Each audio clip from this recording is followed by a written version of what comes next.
Hello my friends, it's Justin again, coming for the first solo video lesson, meaning that I'm by myself, not that it's about lead guitar.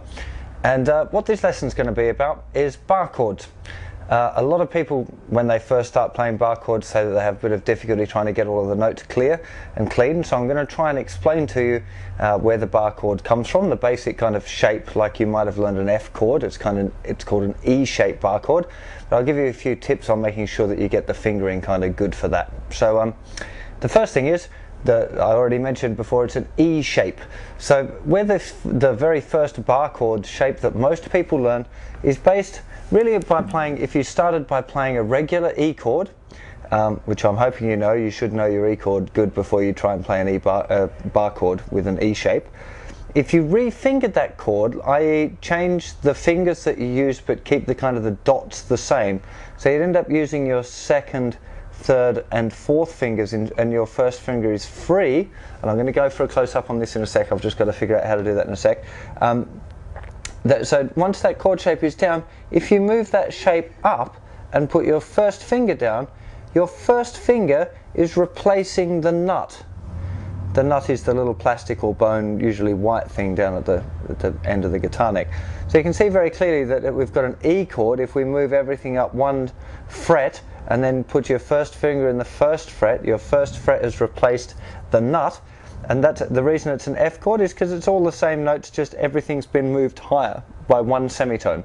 So now I'm going to just give you a close-up of that, exactly this E to the F movement, and then we'll move it up to an A or something, and I'll give you some stuff. So I'll just get my little fancy remote control thing here and see if I can figure out how to get the camera to do a close-up on my hand. So I'll see you guys in a sec. Okay, that didn't seem too bad. So here we are on a close-up. So if we start here with our regular old faithful E chord, so we've got first finger, first fret, third string, second finger, and the second fret, fifth string, and third finger underneath. Remember, of course, you're trying to get this finger up as close to the fret as you can, but you can't get it right next door because the third finger there is kind of blocking the way a bit. So that's your basic E chord. So your first attempt at playing a bar chord, you should try and move your second finger to where your first finger was. Your third finger moves to where your second finger was, and your little finger sneaks up there underneath. So you've now got second finger, first fret, third string, third finger on the fifth string, second fret, and little finger underneath on the fourth string. So you can see now that your first finger is free to wave and do stupid dances and stuff. Okay, so that's your E chord. Now to get to F, you move all of those notes up one fret, and the first finger now goes down and covers all of the strings. Now even though it's covering all of the strings, because your second, third and fourth finger are covering strings 3, 4 and 5, you're only really needing to cover the thickest string and the thinnest two strings. But in order to do that, you kind of want to put your pressure, focus your pressure like it's here in the middle of the bar.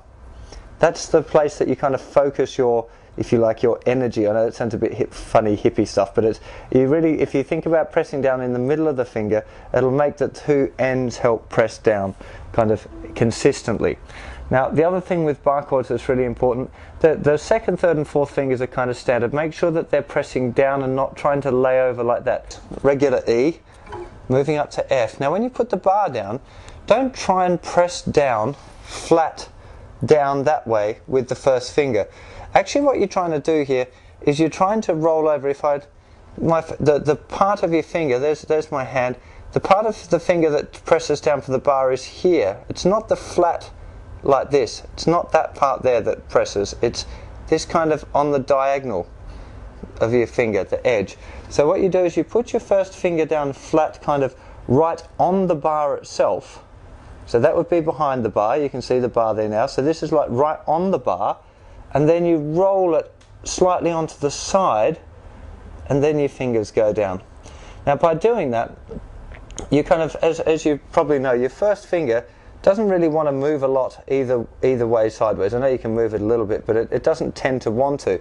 So if you're trying to think of your bar chord grip like this, then when you're trying to, if you try and turn your hand that way on the guitar neck here, so this way, you're putting the pressure sideways with the first finger. Think of the pressure as going sideways, not as going straight down. It'll make it an awful lot easier to get your bar chord really solid. So put it down on the fret, roll it over onto the side, so it's kind of like 45 degrees, it's not the side, and then put your other fingers down. Make sure, of course, that you practice picking your notes one at a time, making sure that you get a nice clear chord. Also make sure that your first finger isn't hanging over the end too much. I see some people trying to do their bar chords with way too much of the first finger flopping over. So keep it down, so that basically the idea would be if you moved it down to a 5th string root bar chord, which we're not going to talk about yet, but if you did, the first finger, the tip of it would be muting the 6th string. But we want it so it's, you know, half a centimetre over the end, you know, what's that, 1/4 of an inch or something like that for you Americans who don't have the metric system going on yet. Okay, so the main thing with the bar chord is making sure you put it flat, roll it over onto the side, keep the pressure focused in the middle of your first finger, and make sure the rest of your fingers are square and not laid over like that. Make sure that they're kind of square up like that.